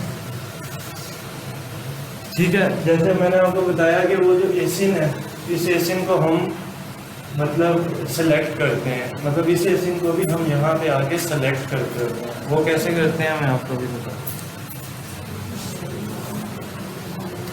इनकी नॉर्मल प्राइस कितनी है? क्यों? बाइंग प्राइस में आपको ये जो आइटम आप ऑर्डर आ रहे हैं, इनकी बाइंग प्राइस कितनी है? कितने प्राइस में आपने आइटम खरीदे हैं? ये आइटम्स मैंने खरीदे हैं, अब ये तो मेरे पास रिकॉर्ड पड़ा है शीट जैसे में। अंदाजन अगर ये देख लो कि ये 11.56 का बिक रहा है ना, तो ये मैंने $4 में खरीदा होगा। अगर यूएसए से शिपमेंट करवाते हैं उसको तो खर्चा कम आता है हमारा, उसमें प्रॉफिट ज़्यादा होता है। यूएसए से शिपमेंट हाँ जी, मतलब अगर हम यूएसए से परचेज करके यूएसए में, उसमें काफ़ी सारे ब्रांड हैं जो आपको फ्री शिपिंग देते हैं। ज़्यादातर जो अच्छे ब्रांड हैं वो आपको देते ही फ्री शिपिंग। उसमें हमें शिपिंग के भी कम पैसे पड़ते होंगे। शिपिंग फ्री हो जाती है, ब्रांड ने आपको शिपिंग फ्री दे दी, फिर आपने जो अमेजोन के पास शिप करवाना है उसकी शिपिंग चार्जेस फिर लगते ये हैं। वही सर्च करना पड़ेगा ना यूएसए हाँ सप्लायर्स, जी, USA यूएसए की मार्केट में जाके। और इसमें यह है कि चाइना से या यूएसए के बाहर से कहीं से भी हम सोर्सिंग तब करेंगे जब हमारे पास इन्वेस्टमेंट करोड़ों में है, क्योंकि उसमें परचेजिंग होती है बड़ी, उसमें बड़ी Bulk परचेज होती है। वो बल्क होती हैं और वो बड़ी परचेजिंग होती हैं, ठीक है। तो और उस बड़ी परचेजिंग का मैंने जो अपना एक्सपीरियंस देखा है, मैंने एक दफ़ा ही चाइना से सोर्सिंग करवाई है, वो भी ज़्यादा बड़े प्रोडक्ट्स की नहीं करवाई, मतलब थोड़े 50-50 मंगवाए, पर उसमें से उनको जो मैंने शिप करवाया तो उन प्रोडक्ट पे पर प्रोडक्ट $5 तो मुझे शिपिंग पड़ गई, जिसकी वजह से वैसे ही मेरा प्रॉफिट बहुत कम हो गया। फिर उसके बाद खैर मैंने उन्हें बेच दिया, पर बाकी मेरे दोस्त हैं उन्होंने मंगवाए हैं, उन्होंने 500-500 यूनिट्स भी मंगवाए हैं, जिसमें से 200 अच्छे प्रॉफिट में बिक जाते हैं। फिर देखें FBA जो है ना, इसमें प्राइस ऊपर नीचे होती है, इस पर आप ऐसा समझें कि अगर मैंने 5-6 प्रोडक्ट्स ले लिए हैं और उनकी क्वांटिटी मंगवा के मैंने अमेज़ोन के सेलर सेंटर में बिकने के लिए भेज दी है, तो फिर वो मतलब वो गलत चीज़ है। उसमें यह है कि आप थोड़े थोड़े मंगवा के उनको बेचें, आप किसी प्रोडक्ट के ऊपर रिलाई नहीं कर सकते, आप नए से नई सोर्सिंग करते हैं। कितने प्रोडक्ट मंगवाने चाहिए मैक्सिमम? मेरे ख्याल से पहले आप इस तरह करें कि आप टेस्ट करने के लिए ना 20 मंगवाएं, उन्हें बेच लें, आपको उसका आइडिया हो जाएगा, फिर आप उसके हिसाब से 50, 60, 70, 100 जितना आपको सही लगता है वो 2-3 पीछे पड़े होंगे तो आइडिया तो हो ही जाएगा। हाँ जी। अब इसमें ना एक मेन चीज़ है आइडिया लगाने की। अब आपका एक प्रोडक्ट है, वो आते ही लाइव आ गया, ठीक, मतलब आपका प्रोडक्ट लाइव आ गया। आपका प्रोडक्ट जब लाइव आया ना, उसके बाद फिर मतलब अगर आपने 20 यूनिट्स मंगवाए हैं, 5 आपके एक दिन में बिकने हैं, आपको तो पता है ये 3 दिन बाद 4 दिन बाद के लिए ख़त्म हो जाएगा और प्रॉफिट भी अच्छा है इसके ऊपर। तो फिर आप इस तरह करेंगे कि अगर ये 5 दिन में बिके हैं तो 5 को आप मल्टीप्लाई कर लें। अगर आप इसे 2 हफ्ते के लिए बेचना चाहते हैं तो आप 5 को 2 हफ्ते के साथ मल्टीप्लाई करें। अगर अच्छा प्रॉफिट है, मैं तो ये कहता हूँ अच्छा प्रॉफिट है, आप उसको चेक करें, उसकी मतलब जो पास्ट उसका रिकॉर्ड है वो सारा, उसका क्राइटेरिया और उसकी जो प्राइस वगैरह है वो चेक करें। अगर वो बिल्कुल सही आ रही है तो फिर आप 50, 60, 70 भी मंगवा लें तो कोई मसला नहीं है, इंशाल्लाह वो बिक जाए। कुछ ब्रांड ऐसे भी होंगे जो डायरेक्ट अमेज़न के वेयरहाउस में, हाँ, कुछ ब्रांड ऐसे हैं कि जो डायरेक्ट अमेज़ोन के पास शिप कर देते हैं, ठीक है। उसमें ये होता है कि आप ब्रांड्स आपको मतलब बॉक्स लेबल्स मतलब डायमेंशन प्रोवाइड करते हैं, जैसे शिपमेंट प्लान में हम डायमेंशन ऐड करते हैं, वही डायमेंशन वो हमें प्रोवाइड करते हैं। जैसे हम प्रेप वाले को बना के देते हैं ना लेबल, वैसे ही हम ब्रांड वैसे ही पेस्ट करता है, UPS वाले आके वहाँ से देते हैं। और अच्छा होता है, पर काफ़ी कम ब्रांड हैं। पहले ब्रांड अलाउ करते थे, अब 2 से 3 ब्रांड ही रह गए हैं जो मेरे पास हैं, उनमें से जो डायरेक्ट शिप करते हैं। बाकी सारों ने यही कहा है कि आप वेयर हाउस में। अमेज़न पे इतना स्कोप आ गया, वो भी समझदार हो गए, हाँ जी ऑफिस से बिल्कुल, लगाएंगे। हाँ जी बिल्कुल। और अमेज़ोन ने फारिग ब्रांड्स को बड़ा अच्छा ब्रांड बनाया। तो खैर हम आ जाते हैं, जैसे हम वहाँ से ऑर्डर्स में मैनेज ऑर्डर्स में आए थे, हमारे सामने ऑर्डर्स आ गए थे। अब हमने कोई एक स्पेसिफिकेशन सर्च करना होता है, तो हम उस एसिंग को मतलब वहाँ पे हमारे सामने जब हम ओपन करते हैं ना, हमारे सामने आ रहा होता है ऑर्डर ID। हम ऑर्डर ID पे क्लिक करते हैं, नीचे हमारे पास आ जाता है एसिंग। हम एसिंग पे क्लिक करते हैं, वहाँ पे एसिंग को सर्च कर देते हैं, हमारे सामने वो मतलब वो वाइट एसिंग खुल जाता है। जब हमारे सामने वो वाइट एसिंग खुल जाता है ना, तो यहाँ पे पेमेंट कंप्लीट जिनकी पेमेंट्स कंप्लीट हो जाती हैं ना, हम उनको काउंट करते होते हैं। क्योंकि जब पेमेंट कंप्लीट, क्योंकि ये जैसे अब ये ऑर्डर पेंडिंग में आ रहा है, हो सकता है ये डिलीवर करने से पहले वो कैंसिल कर दें, तो इसे अभी जब तक ये पेमेंट कंप्लीट नहीं होगा तब तक हम इसे ऑर्डर्स में काउंट नहीं करते। ये हम अपने पास एक रिकॉर्ड रखते हैं कि आज हमारा ये इतना बिक गया, ये इतना बिक गया। जैसे मैंने आपको बताया था, देखें यहीं पे हमारे सामने मैनेज ऑर्डर्स में हमारे पास एक ऑल ऑर्डर्स का आ रहा होता है, एक पेंडिंग ऑर्डर्स का आ रहा होता है और एक कैंसिल का आ रहा होता है। जो ऑर्डर आपका कैंसिल हो जाता है पेमेंट कंप्लीट की जगह वहाँ पे कैंसिल हो कैंसिल लिखने वाले हैं। ठीक है, फिर हम पेंडिंग पे सेलेक्ट करते हैं कि जो जो ऑर्डर्स हमारे पेंडिंग हैं, तो जितने हमारे ऑर्डर पेंडिंग होते हैं वो यहाँ पे आ जाते हैं। ठीक हो गया। पेंडिंग हो वैसे छोड़ देते, कुछ नहीं करते अंदर। हाँ, जब तक वो पेमेंट कंप्लीट नहीं होती तब तक हम उसे कुछ नहीं करते, पर वैसे आप फिल्टर लगा के चेक कर सकते हो कि यार मेरे इतने ऑर्डर्स पेंडिंग हैं। लेट शिप में लेट नहीं पड़ता। नहीं, लेट शिप हो भी जाए तो वो हम पे नहीं होता, वो अमेजोन का मसला होता है, क्योंकि अमेजोन कस्टमर सर्विस प्रोवाइड करता है। आपने FBA का जो मॉडल चूज किया है, तो ये भी Fulfillment by Amazon। आप FBA पे ना जाएं, FBA पे जाएं आप, ताकि हेडर सब आपके अमेजोन को मिले। हम पाकिस्तान में अपने घर पे सोए हुए हैं। देखें, जैसे अब हम ड्रॉप शिपिंग भी करते हैं, उसके अंदर ये होता है कि हमने कस्टमर को डायरेक्ट ट्रैकिंग देनी होती है। अब वो हम अगर जल्दी दे दें और वैलिड ट्रैकिंग दे दें तो कस्टमर भी कंप्लेन नहीं करता, ऐसे ही है ना। तो इसी तरह अमेजोन का जो है, अमेजोन पे जैसे कोई ऑर्डर करता है वो अपनी पेमेंट करते हैं, अमेजोन उसी टाइम उन्हें ट्रैकिंग दे देता है। फिर उसके बाद अमेजोन पे सिर्फ 2 हफ्ते बाद शिप करे, वो हमारा हेडेक नहीं है, वो अमेजोन है। ठीक है, फिर उसके बाद हम आ जाते हैं परफॉर्मेंस में। जैसे हमने कल अकाउंट हेल्थ डिस्कस की थी, उसी में हम आ जाते हैं परफॉर्मेंस में। हम आगे परफॉर्मेंस पे, हमने परफॉर्मेंस पे आगे क्लिक किया। इस तरह जब हम परफॉर्मेंस के ऊपर क्लिक करते हैं हमारे पास ऑप्शन आ जाती है अकाउंट हेल्थ, फीडबैक और वॉइस ऑफ द कस्टमर। मैंने बताया था कि हमारे इसमें 3 ही होते हैं, एक होता है अकाउंट हेल्थ, एक होता है फीडबैक, एक होता है वॉइस ऑफ द कस्टमर, जिन चीज़ों को हम देखते हैं। ठीक है, उसके बाद ये भी है A to Z guarantee claims, ये चीज़ें भी हैं, इनको हम देखते हैं, पर ये अभी बेसिक चीज़ें हैं जो मतलब ज़्यादातर जो हमारे यूज़ में आती हैं वो अकाउंट हेल्थ, फीडबैक और वॉइस ऑफ द कस्टमर। ठीक है, फिर हम अकाउंट हेल्थ में जब आ जाते हैं तो वही आ जाता है, जैसे वहाँ पे कल हेल्दी आ रहा था, यहाँ पे गुड लिखा रहा, गुड, मीडियम, एट रिस्क। ठीक है, अगर यही अकाउंट हेल्थ हमारी एट रिस्क पे आ जाती है तो ये अमेजोन हमें बताता है। अगर ये एट रिस्क पे आ गया तो हमारा कभी भी अकाउंट सस्पेंड हो सकता है, पर इसमें मतलब हम ही कोई वॉयलेशंस करते हैं जिसकी वजह से ये एट रिस्क पे आती है। अब जैसे मैं आपको नहीं, इसमें देखें जैसे कल हमने वॉयलेशन करते हैं, हम लिस्टिंग गलत कर देते हैं या किसी की लिस्टिंग के साथ पंगा करते हैं या कोई भी अमेजोन की जो पॉलिसी है उसे ब्रेक करते हैं, तो हमारे पास ये हमारा अकाउंट है जो है ये एट रिस्क पे चलता है।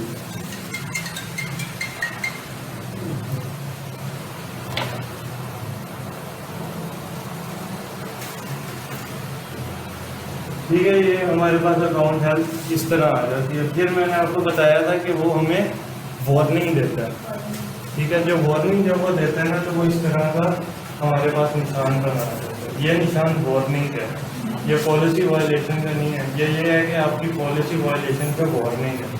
ठीक है, अगर आपकी पॉलिसी वायलेशन वो लगा देता है फिर तो आपका अकाउंट ही सस्पेंड है। आप अकाउंट ओपन करेंगे, आपके सामने ऑप्शन आ जाएगा your account has been deactivate.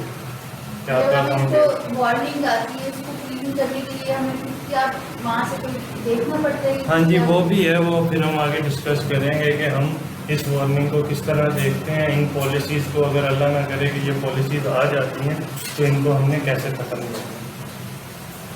ठीक है, फिर उसके बाद हम आ जाते हैं फीडबैक्स पे। जैसे मैंने आपको बताया था कि ये जो फीडबैक्स होते हैं ना, इसमें ये होता है कि ये हमारे एक मतलब कस्टमर्स हमें हमारे स्टोर को फीडबैक देते हैं, जो उनके पास क्वालिटी जाती है उस क्वालिटी पे वो हमें फीडबैक देते हैं, जिसमें पॉजिटिव भी है, न्यूट्रल भी है, नेगेटिव भी है। ठीक है, अब जैसे देखें यहाँ पे इस स्टोर पे पॉजिटिव जो है वो 100%, 100%, 100%, मतलब सारा 100%, 30 डेज में भी, 90 में भी, 365 में भी, लाइफ टाइम में भी। ठीक है, फिर आ जाते हैं हम न्यूट्रल पे। अब न्यूट्रल सारे ज़ीरो हैं, नेगेटिव सारे ज़ीरो हैं। ठीक है, हाँ, नेगेटिव सारे ज़ीरो हैं। फिर उसमें उसने हमें दे दिया कि 30 डेज में आपको 1 फीडबैक आया, 90 डेज में आपको 7 आए हैं, 365 डेज में आपको 45 फीडबैक्स आए हैं कस्टमर की तरफ से और सारे पॉजिटिव हैं। ठीक है, और लाइफ टाइम में आपको 60 आए हैं, मतलब जब से आपका काम पूरा साल लगी है कि फीडबैक आया है? हाँ मतलब ये आपके स्टोर के फीडबैक से। अब हम अगर 30 डेज के लिए लगाते हैं तो वो 30 डेज का आएगा, आगे से नहीं आएंगे फीडबैक में वो ये स्टोर की नहीं वो आपके स्टोर के अभी आएंगे। जो हम प्रोडक्ट लगा रहे हाँ हैं जी, जब भी आप वर्किंग स्टार्ट कर लेंगे ना आपका स्टोर एक्टिव हो जाएगा, उसमें तो उसके बाद से फीडबैक ये आना शुरू कर देंगे जब आप सेलिंग स्टार्ट करेंगे। तो ये फीडबैक जो होते हैं ये कस्टमर देते हैं। ठीक है, फिर हम आ जाते हैं manage A to Z claims में। अब जैसे इसमें देख लेंगे नो क्लेम फॉर्म, मतलब अगर कोई कस्टमर आपसे क्लेम मांग लेता है कि भाई मुझे आपका प्रोडक्ट पसंद नहीं आया या आपके प्रोडक्ट ये टूट गया आसानी से या कुछ ऐसा हो गया, तो इसमें FBA में मैंने आज तक जितने स्टोर चलाए हैं आज तक किसी ने क्लेम नहीं किया। ऑर्डर के हिसाब से फीडबैक कम नहीं, जी ऑर्डर के हिसाब से फीडबैक कम है। समझ नहीं। ऑर्डर हमारे 371 तकरीबन में, फीडबैक बहुत कम है। इसमें पता है क्या होता है, मैं आपको बताऊं, अमेज़ॉन पे आपको 5 फीडबैक्स भी मिल जाए ना तो बड़ी बात है, क्योंकि कस्टमर जो होते हैं ना वो आपको फीडबैक्स नहीं देते। उन्होंने अपनी परचेजिंग की, उनके पास डिलीवर हो गया, बात खत्म। उन्होंने नहीं, अब ज़रूरी नहीं कि आपके हर ऑर्डर पे कस्टमर फीडबैक।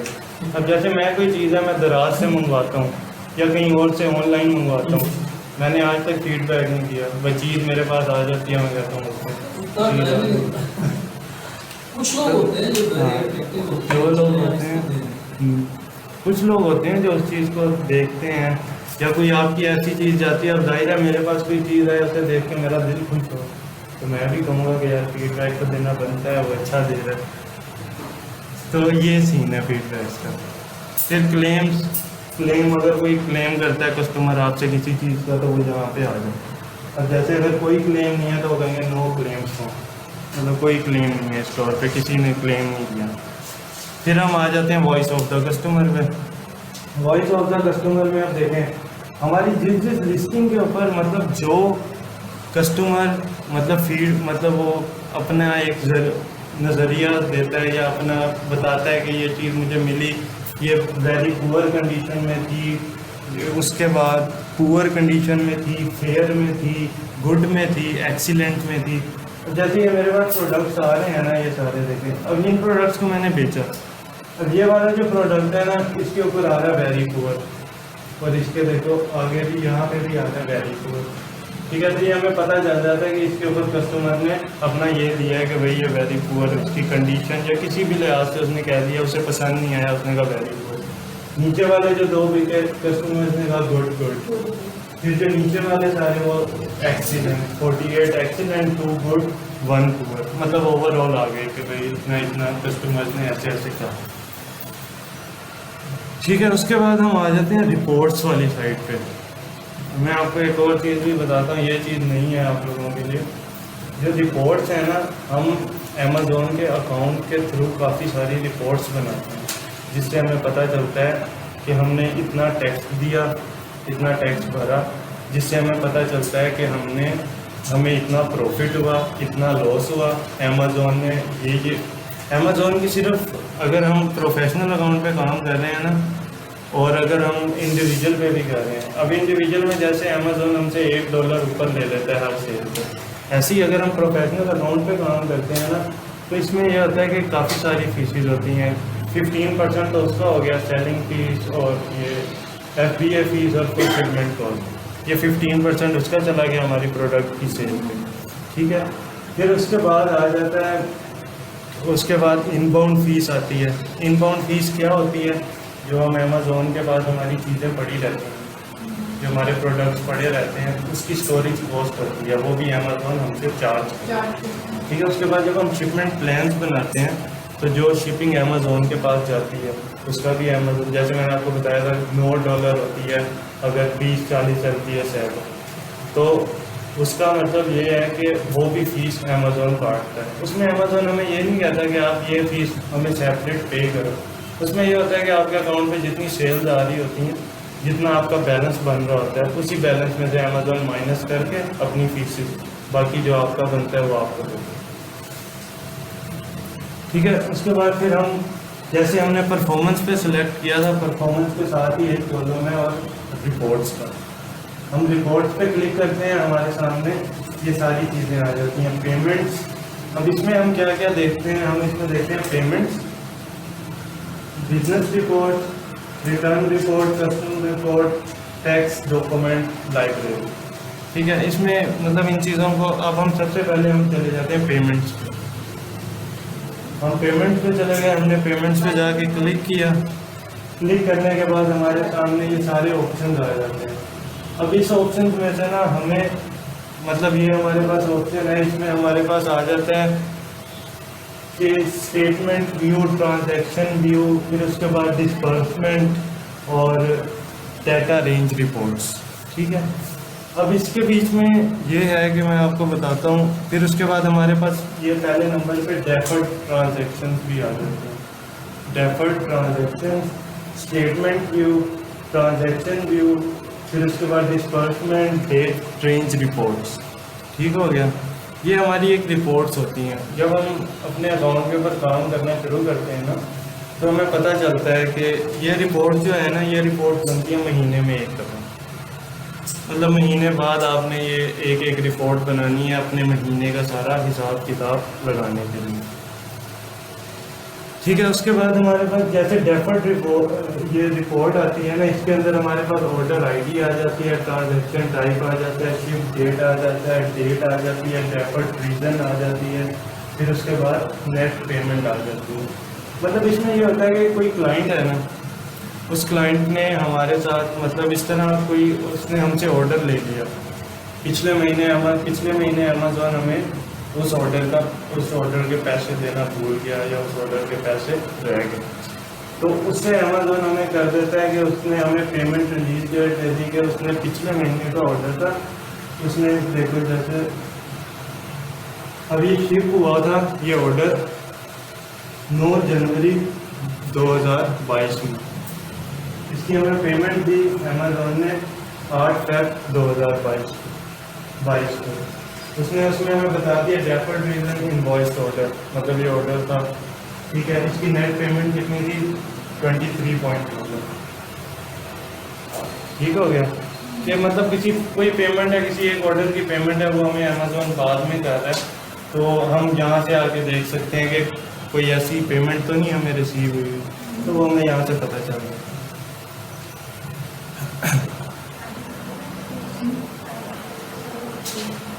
फिर उसके बाद हमारे पास आ जाते हैं ट्रांजैक्शन व्यू।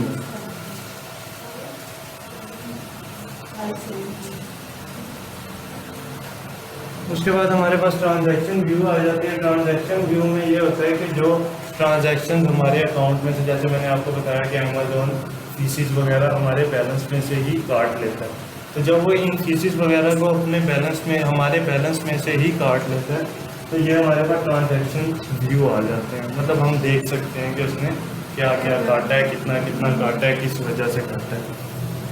ठीक है, फिर उसके बाद हम आ जाते हैं ऑल स्टेटमेंट्स में। ये भी हमारे अकाउंट की जितनी भी स्टेटमेंट्स होती हैं। ठीक है, जो रिपोर्ट्स है ना, बेसिकली ये रिपोर्ट्स का जितना भी कॉलम है ना, ये है पैसों का लिंक, मतलब हमारे हिसाब किताब है साथ। ठीक है, फिर हमारे पास स्टेटमेंट्स आ जाती हैं।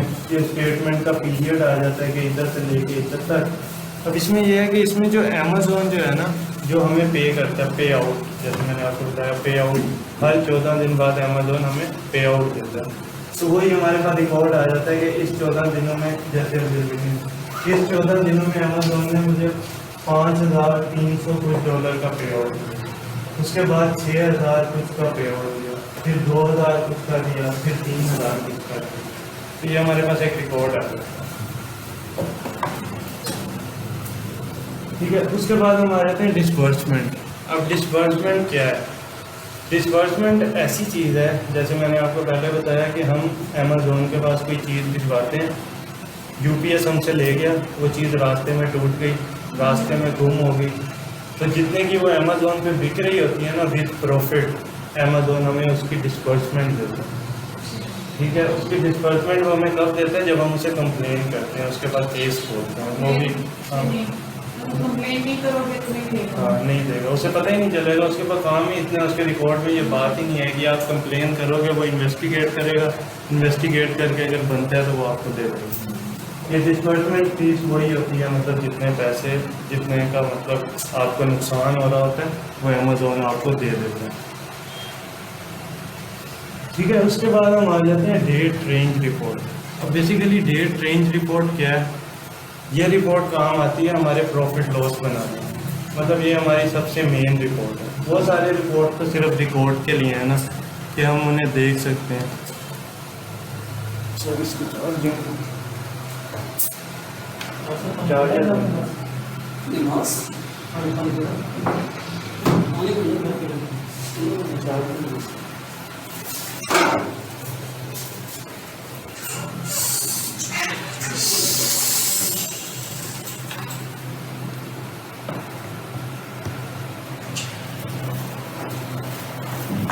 ठीक है, ये जो डेट रेंज रिपोर्ट है ना, ये हमारी मेन रिपोर्ट है, क्योंकि इस रिपोर्ट के अंदर क्या होता है कि इसी रिपोर्ट से हम बनाते हैं प्रॉफिट लॉस, कि हमारे अकाउंट पे इतना प्रॉफिट हुआ, कितना लॉस हुआ। एक हमें आइडिया तो होता है, पर ये हमें एग्जैक्ट बता देता है कि कितना प्रॉफिट का कितना हुआ। तो हम डेट रेंज रिपोर्ट पे आते हैं, वहाँ से फिर हम क्लिक करते होते हैं जनरेट रिपोर्ट पे। जैसे ये देखें डेट रेंज रिपोर्ट पे है, वहाँ पे जनरेट रिपोर्ट आ रहा था, मैंने इस पर क्लिक किया, मेरे आगे ये सारा मतलब ये कॉलम आ गया। अब मैं यहाँ से डेट सेलेक्ट करूँगा, जैसे अब मैं मतलब अब मैंने एक जैसे मैं कहता हूँ कि अब मैंने अक्टूबर का प्रॉफिट लॉस बनाना है अक्टूबर के एंड में, तो मैं डेट सेलेक्ट करूँगा 1 अक्टूबर से लेके 30 तक, या जब तक मतलब जब महीना जब तक 31 तक, तो मैं यहाँ से 31 तक सेलेक्ट कर लूँगा। ठीक हो गया, तो यहाँ से फिर मैं कर लूँगा ऊपर select, please select a report type, कि आप कौन सी रिपोर्ट। अब ट्रांजैक्शन रिपोर्ट पे मैंने यहाँ पे डेट सेलेक्ट करके जनरेट कर ली, ऑटोमेटिकली जनरेट होती है एक्सेल की शीट में। एक्सेल की शीट में अमेज़ोन ही उसे जनरेट करके आपको प्रोवाइड कर देता है, मतलब वो आपके ऑटोमेटिकली कंप्यूटर के अंदर सेव हो जाता है। फिर मैं यहाँ से जनरेट करता हूँ समरी। समरी रिपोर्ट के ऊपर मैं क्लिक करता हूँ। जब मैंने समरी के ऊपर क्लिक किया तो फिर मैंने यहाँ से फिर जनरेट कर ली। अब ट्रांजैक्शन और समरी में क्या फ़र्क है? समरी में ये है कि अमेज़ोन आपको बता देता है कि आपके अकाउंट में मतलब आपके सामने एक PDF फाइल आ जाती है, उस फाइल में आपको पता चल जाता है कि आपके अकाउंट में इतने पैसे गए, इतनी इनबाउंड फीस थी, इतनी सेलिंग फीस थी जो अमेज़ोन ने काटी, और मतलब अमेज़ोन की सारी फीसेस वगैरह काट के एंड में आपके पास इतने बचे और इतने आपके अकाउंट में चले गए। ठीक है, और ट्रांजैक्शन रिपोर्ट क्या है? ट्रांजैक्शन रिपोर्ट ये है कि उसमें वो आपको एक्सेल शीट दे देता है। उसमें वो कहता है कि अगर आपको हमारी समरी वाली रिपोर्ट पे यकीन नहीं है तो आप इस पर खुद वर्किंग करें, फॉर्मूलाज लगाएं, माइनस करें और मैच करें। अगर आप मैच कर लेते हैं, अमेज़ोन गलती नहीं करता, ठीक है, गलती होती है तो आपसे ही होती है, पर वो आपकी तसल्ली के लिए अमेज़ोन ने आपको दिया होता है। ठीक है, तो फिर वो मतलब आप उसे खुद बना के समरी के साथ मैच करें। ठीक है, उसमें आपके पास कॉलम्स आ जाते हैं, उन कॉलम्स पे आप फॉर्मूलाज लगाते हैं और वो मतलब फिर आप मैच कर लेते हैं। अगर दोनों मैच हैं तो ठीक है, अगर मैच नहीं है तो ट्रांजैक्शन रिपोर्ट बनाते हुए आपसे ही कोई गलती हुई है, अमेज़ोन से नहीं। क्योंकि एक दफ़ा मैंने ऐसे बनाया, मेरे से गलती, मैंने अमेज़ोन को कॉल कर दी, फिर उन्होंने मुझे जब तफसील में समझाया फिर मुझे सारा पता चल गया वाकई तो मेरी गलती। फिर उसके बाद हम वापस आ जाते हैं रिपोर्ट्स वाले उसमें हमारे पास आ जाता है, पहले हम पेमेंट्स देख रहे थे, अब हम आगे बिजनेस रिपोर्ट। अगर ये कुछ इस तरह की चीज़ें हैं कि अगर आप लोगों को इसमें से कुछ ना समझ आए तो मेरे को उसी टाइम देखना है। ठीक है, ये हम रिपोर्ट में है, फिर हम आगे बिजनेस रिपोर्ट में, हम बिजनेस रिपोर्ट में हैं। अब बिजनेस रिपोर्ट बेसिकली किस लिए है? बिजनेस रिपोर्ट हमें सिर्फ ये बताती है कि हम देख सकते हैं कि हमारी इस तारीख से लेके इस तारीख तक कितने डॉलर्स की सेल हुई। और जैसे मैंने यहाँ पे सिलेक्ट किया 1 से लेके 22 तक, उसने मुझे यहाँ पे बता दिया कि आपकी 1 से लेके मतलब 22 दिनों में 1 से लेके 22 तक आपकी 5,802.02 सेंट्स की सेल है, मतलब इतने की आपने अकाउंट पे सेल्स। ठीक है, उसके बाद उसने हमें बता दिया कि आपके जो ऑर्डर जो शिप हो गए हैं वो 172 हैं, जो यूनिट्स अभी ऑर्डर हुए हैं वो 196 हैं, इनमें पेंडिंग्स भी होते हैं, इनमें कैंसिल भी होते हैं। ठीक है, फिर उसके बाद उसने हमें बता दिया एवरेज एक प्राइस दे देता है। अब जैसे मेरे ये 5,800 कुछ डॉलर्स की सेल हुई है ना, इसमें से जो ज़्यादातर मेरे यूनिट्स बिके हैं, जो एवरेज यूनिट्स मेरे सोल्ड आउट हुए हैं, वो 33.34 मतलब उनकी एवरेज प्राइस इतनी। तो वो उसमें हमें यह भी बता देता है कि आपकी एवरेज प्राइस ये है कि इस पे ज़्यादा सेल हो। ठीक है, मतलब हमें यहाँ से इतना पता चल जाता है। इसमें यह है कि हम डेट यहाँ पे आके कस्टम करके सेलेक्ट करते हैं डेट, फिर यहाँ पे हम अप्लाई कर देते हैं, वो हमारे सामने अमेज़न खुद दे देता है ऑटोमेटिकली सारा। तो इससे हमें आइडिया हो जाता है कि हमारी इस डेट से लेके इस डेट तक इतनी सेल है। ठीक है, फिर उसके बाद हम यहाँ से जाके यहाँ पे हमारे सामने एक ऑप्शन आ रहा था टेक व्यू, उससे हम व्यू भी ले सकते हैं कि कौन सी सेल आ रही थी, किस पे आ रही थी, पिछले मंथ हमारी कितनी सेल थी, इस मंथ हमारी कितनी सेल थी। ठीक है, फिर हम जैसे अब मैंने वहाँ पे यहाँ पे जैसे मैंने आपको बताया कि हमारे पास टेक्स्ट डॉक्यूमेंट्री एक लाइब्रेरी होती है जिस पे हम क्लिक करते हैं अपने टेक्स्ट के लिए। तो जब हम आते हैं तो हमारे पास आ जाता है जनरेट सेल्स टेक्स्ट रिपोर्ट। ठीक है, हम यहाँ से अपनी टेक्स्ट रिपोर्ट मतलब जिस महीने की हमने करनी हो उस पर हम कस्टम डेट सेलेक्ट करते हैं। डेट सेलेक्ट करने के बाद हम उसको यहाँ से जनरेट कर देते हैं और वो रिपोर्ट हमारे पास इस तरह से आ जाती है, मतलब इस तरह से हमारे सामने आ जाती है वो रिपोर्ट। हम वहाँ पे क्लिक मतलब जब हम डेट सेलेक्ट करते हैं हम वहाँ पे क्लिक कर लेते हैं डाउनलोड टेक्स्ट रिपोर्ट। फिर डाउनलोड टेक्स्ट रिपोर्ट हमारे पास डाउनलोड हो जाती है, वो भी एक्सेल की शीट में होती है। फिर हम उसे देख लेते हैं कि हमें इस, अब देखें हम जैसे हम है ना, अब हम मतलब बिजनेस कर रहे हैं USA में टेक्सास में, हो सकता है कुछ ऑर्डर फ्लोरिडा से आए हों, कुछ ऑर्डर व्यूमिंग से आए हों। तो अगर हमारी LLC का ऑर्डर व्यूमिंग में भी आया, फ्लोरिडा में भी आया, तो अमेज़न उसे शिफ्ट करता है। ठीक है, अमेज़न उसे भेजता है। तो डिफरेंट स्टेट्स उनके डिफरेंट टैक्स, टेक्सास जो है वो टैक्स फ्री स्टेट है, वहाँ पे कोई टैक्स नहीं है। फ्लोरिडा में है, व्यूमिंग में है। ठीक है, तो वो मतलब एक प्रोडक्ट के ऊपर जैसे एक बंदा आपसे खरीद रहा है तो उसके ऊपर $1 $1.5 टैक्स लग रहा है उसके स्टेट पे पहुँचाने का, तो वो $1 हमसे अमेज़न लेता है वो टैक्स। ठीक है, उसके बाद हम आ जाते हैं रिटर्न रिपोर्ट। ये भी इसी तरह उन्हीं रिपोर्ट्स में रिटर्न रिपोर्ट होती है, मतलब जो हमारे रिटर्न आए होते हैं ना हमारे जिन जिन प्रोडक्ट्स के ऊपर, वो सारे हमारे सामने ऐसे रिकॉर्ड आ जाता है और हम उन्हें देख सकते हैं कि हमारे किस प्रोडक्ट के ऊपर रिटर्न चल रहा है। अब इसमें यह है कि अमेज़न फिर आपके किसी प्रोडक्ट के ऊपर रिटर्न आता है ना, अब कस्टमर ने आपसे मंगवाया, अगर वो अभी शिप नहीं हुआ मतलब उसने ऑर्डर सिर्फ प्लेस किया और उसने कैंसिल कर दिया तो कोई मसला नहीं, आपका प्रोडक्ट सेल है। पर एक प्रोडक्ट अमेज़न ने कस्टमर के पास डिलीवर कर दिया, उसके बाद उसने रिटर्न किया किसी वजह से, मतलब जाहिर है कोई हमारी वजह के प्रोडक्ट सही नहीं था या कुछ इस तरह, तो वो जो उसने रिटर्न किया उसका ना हमें प्रोडक्ट मिलता है और ना अमेज़न उसके हमें कोई पैसे देता है, वो हमारा ज़ाया होता है। तो उसको हम यहाँ से देख के अपने प्रॉफिट में से माइनस करते हैं, तो ये हमारे प्रॉफिट में से माइनस हो गया क्योंकि इसका तो रिटर्न आता है।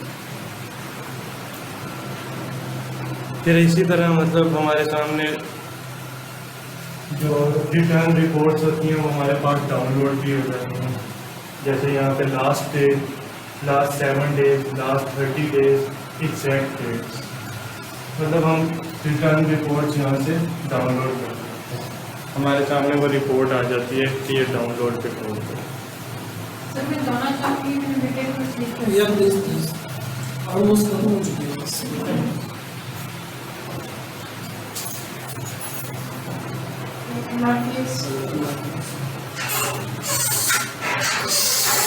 फिर उसके बाद हमारे पास आ गई शिपिंग। जब भी हम अपने शिपमेंट प्लान बनाते हैं तो जो शिपिंग क्यू हमारे सामने ऐसे ऊपर एक ऑप्शन आ रहा है, जैसे वहाँ पे आ रहा है शिपिंग क्यू, हम शिपिंग क्यू के ऊपर क्लिक करते हैं तो हमारे सामने इस तरह नजर आ रहा है आपको? जी बना रहा है एकदम। हमारे पास इस तरह शिपमेंट प्लान आ रहा है। जितनी भी हमने शिपिंग बनाई होती हैं ना, शिपिंग क्यू पे जब हम क्लिक करते हैं हमने जितने भी शिपमेंट प्लान बनाए होते हैं वो सारे हमारे सामने आ जाते हैं। उसके बाद हमारे पास ये भी आ जाता है कि हमने उसके डेट को उसको जनरेट किया, और किस डेट पे वो लास्ट अपडेट हुआ। अब देखें, जब हम कोई शिपमेंट प्लान बना के भेजते हैं ना, तो हमारे सामने यहाँ पे आ रहा होता है यूनिट्स एक्सपेक्टेड और यूनिट्स लोकेटेड। अब इसमें यह है कि हमने 10 यूनिट्स का शिपमेंट प्लान बनाया, लेबल्स हमने अमेज़ोन को दे दिए, पर यहाँ पे हमारे पास स्टेटस आ रहा है डिलीवर्ड, मतलब ये अमेज़ोन के पास पहुँच गया है, पर अमेज़ोन ने अभी इसको चेक नहीं किया, इस डब्बे को उठाया नहीं।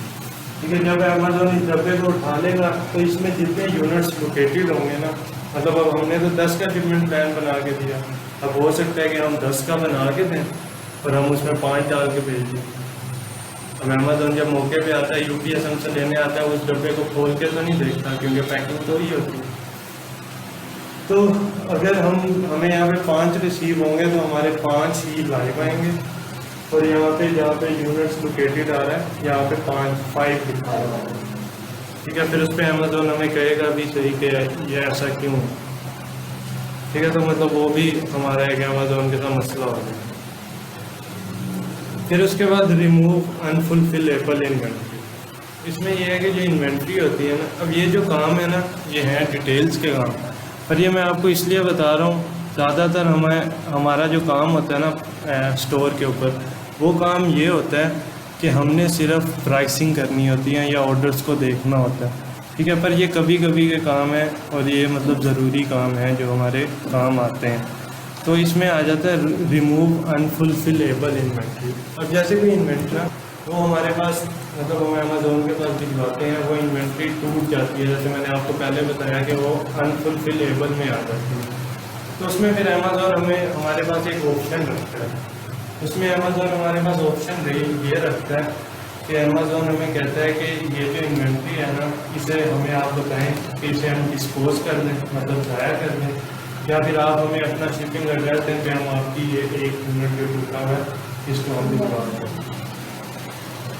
ठीक है, तो हम फिर यहाँ से क्लिक करते हैं, जहाँ पे हम शिपिंग क्यू पे गए थे वहाँ पे हम आ जाते हैं रिमूव अनफुलफिलेबल इन्वेंट्री। हम उसके ऊपर जब क्लिक करते हैं ना, हमारे सामने इस तरह आ जाता है। और जैसे ये है ना, अब ये एक प्रोडक्ट है, ये मेरा टूटा हुआ गया, ठीक है, मतलब ये उधर गया, वहाँ जाके टूटा है, टूटा हुआ गया, इस बारे में कोई पता नहीं। अब इसका मुझे अमेज़ोन ने कह दिया कि क्रिएट रिमूवल ऑर्डर। इसके मैं क्रिएट रिमूवल ऑर्डर पे क्लिक करूँगा तो हमारे सामने इस तरह से आ जाएगा, हमारे सामने इस तरह से वो प्रोडक्ट हो जाएगा। वहाँ पे मैं प्रोडक्ट का SKU डालूंगा, जो मैंने आपको बताया कि हम लिस्टिंग करते हुए SKU, वहाँ पे मैं उसका SKU डालूंगा, साथ में उसकी क्वांटिटी डालूंगा। जैसे 1 टूटा हुआ है ना, तो 1 डाल के मैं यहाँ से, अब जाहिर है एक तो मैं अपने शिपिंग एड्रेस पे मंगवाने से रहा, मैं क्लिक कर दूंगा डिस्पोज पे, वो डिस्पोज कर देंगे, उसे ज़ाया कर देंगे।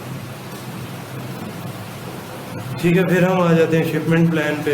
इसका तो आप लोगों को पता है, पर फिर हम इसको रिवाइज कर लेते हैं। अब शिपमेंट प्लान पे जब भी हम आते हैं, मतलब हम किसी प्रोडक्ट को यहाँ से भी हम सिलेक्ट कर सकते हैं, वरना हम वहाँ से, जहाँ से मैंने आपको बताया था कि एरो पे क्लिक करते हैं। एरो पे क्लिक करने के बाद हमारे पास आ जाता है send replenish inventory. Send replenish inventory पे हम क्लिक करते हैं। फिर हमने जैसे क्रिएट, अगर इंडिविजुअल काफ़ी सारे यूनिट्स एक डब्बे में भेजने हैं तो हम इंडिविजुअल यूनिट, अदरवाइज हम क्रिएट न्यू केस पैक करते हैं। क्रिएट न्यू केस पैक किया हमने, हमारे सामने इस तरह पैकिंग टेम्पलेट आ जाता है। पैकिंग टेम्पलेट में हम उसका अपना SKU ऐड करते हैं पैकिंग टेम्पलेट पे। फिर यूनिट पर बॉक्स, जितने भी हमने यूनिट भेजने हैं उनकी डायमेंशंस, उनका वेट, फिर उनकी जो कैटेगरी है, मतलब जैसे हमें, मतलब अगर हमें प्रेप नहीं चाहिए, हम प्रेप सर्विसेज किसी से ले रहे हैं, तो हम यहाँ पे सेलेक्ट करते हैं नो प्रेप नीडेड, और हम उसको मतलब सेव कर लेते हैं। सेव करने के बाद फिर मतलब हमने इस तरह ये देखिए, जैसे यहाँ पे हमने सारा डाटा ऐड कर दिया। ये यूनिट पर बॉक्स 2, बॉक्स डायमेंशन 13, 12, 13, 10, ये हमें प्रेप सेंटर वाला प्रोवाइड करता है। और इसमें यह है कि जो प्रेप सेंटर वाला भी है ना, अगर वो भी आपको कोई डायमेंशन प्रोवाइड कर रहा है ना, तो ये प्रेप सेंटर वाले का बनता है कि वो अमेज़ोन पे उस प्रोडक्ट को खोले, उसकी डायमेंशंस को देखे, फिर हमें उस हिसाब से बॉक्स डायमेंशन बना के दे। क्योंकि अगर बॉल्स डायमेंशन में भी ऊपर नीचे मसला होता है तो अमेज़ोन हमें वार्निंग दे देता है। वो कहता है कि अगर आप डब्बा भी भिजवाओ तो वो बिल्कुल साइज़ का भिजवाओ। अब ये ना हो कि बीच में 2 यूनिट्स हों और आप फ्रिज जितना बड़ा डब्बा भिजवा दो, या अगर मतलब कोई डब्बा है आपने वो भिजवाया उसमें से आपका प्रोडक्ट बाहर निकल रहा है तो वो भी मतलब उस पर भी वो कहता है कि आपका ये जो वो उस पर हमें वार्निंग दे देता है कि ये आपका पैकिंग टेम्पलेट जो है इसको आप सही करो। अगर ये आप इसको सही नहीं करोगे तो उसके बाद मतलब हम आपके शिपमेंट्स को ब्लॉक कर देंगे। मतलब आप फिर 1 महीने के लिए आपकी शिपमेंट सस्पेंड, 1 महीने आप कोई शिपमेंट नहीं बना सकते। फिर जैसे हम वही जैसे मैं आप लोगों को उस दिन बता रहा था ना कि हम कोई इस तरह का प्रोडक्ट मंगवाते हैं जिस प्रोडक्ट की एक्सपायरी डेट होती है। जिस प्रोडक्ट की एक्सपायरी डेट होती है ना, यहाँ पे अमेज़ोन हमसे पूछता है कि इसकी एक्सपायरी डेट क्या है। देखिए पहले हमने जितने भी शिपमेंट प्लान बनाए उनमें कभी ये आया एक्सपायरी नहीं आया, पर ये कुछ इस तरह का प्रोडक्ट है कि ये प्रोडक्ट एक्सपायर हो सकता है। तो अमेज़ोन ने हमसे पूछा कि ये इसकी एक्सपायरी डेट, हमने उसे एक्सपायरी डेट बता दी कि ये मतलब जैसे हमने ब्रांड से परचेज़ करते हैं तो हम उससे पूछ लेते हैं कि इसकी एक्सपायरी डेट क्या है। उसने हमें एक्सपायरी डेट बताई, एक्सपायरी डेट हमने यहाँ पे ऐड करके रेडी टू सेंड किया। तो हमारे पास अगर SKU लेबल चाहिए होते हैं, जैसे आपको याद है हमने पिछला बनाया उसमें नहीं आया प्रिंट SKU लेबल। क्यों नहीं आया? क्योंकि उसमें चाहिए ही नहीं थे। जिसमें चाहिए होते हैं उसमें अमेज़ोन दे देता है कि ये प्रिंट ऑल SKU लेबल। हम इस पर क्लिक करते हैं वो प्रिंट होगा। ठीक है भाई, मतलब इस तरह हमारे सामने आ जाता है। हम प्रिंट ऑल करते हैं वो हमारे सामने आ, फिर हम आगे आ जाते हैं। आगे जैसे मैंने आपको बताया था कि हम शिप डेट सेलेक्ट करते हैं कि जिस दिन UPS ले, तो जिस दिन हम बना रहे होते हैं ना हम उसी दिन की डेट ऐड करते हैं। ठीक है, फिर हमारे पास शिपिंग चार्जेस आ जाते हैं कि भाई जैसे यहाँ पे मेरे पास $50.40 आ रहे हैं क्योंकि ये बड़ा प्रोडक्ट था, इसके ऊपर ज़्यादा इसके ऊपर ज़्यादा प्रॉफिट भी होता है। और इसके यहाँ पे इसका जो अगर वो कह रहा है कि आप लेस देन ट्रक लोड में, मतलब ये 2 है, एक स्मॉल पार्सल डिलीवरी है और एक है लेस देन ट्रक लोड। अगर वो कह रहे हैं कि आप स्मॉल पार्सल डिलीवरी के थ्रू इसे करवाएंगे तो $50 आपकी फीस लगेगी। अगर आप LTL के ज़रिए करवाएंगे तो आपकी $77.20 फीस लगेगी। तो हम उसी फीस पे जाते हैं जो फीस कम लगती है। ठीक है, तो हमने इसे सिलेक्ट कर लिया और ये 10.43 हमने सेलेक्ट कर लिया। हमारे सामने सारी चीज़ें आ गई, मतलब यहाँ से हम सिर्फ डेट को ही सेलेक्ट करते हैं। वहाँ से फिर मैंने कंफर्म शिपिंग कर। अच्छा, यहाँ तक तो मैंने आप लोगों को उस दिन बताया था। जब हम कंफर्म शिपिंग कर देते हैं ना, ये हमारा रह गया था बीच में।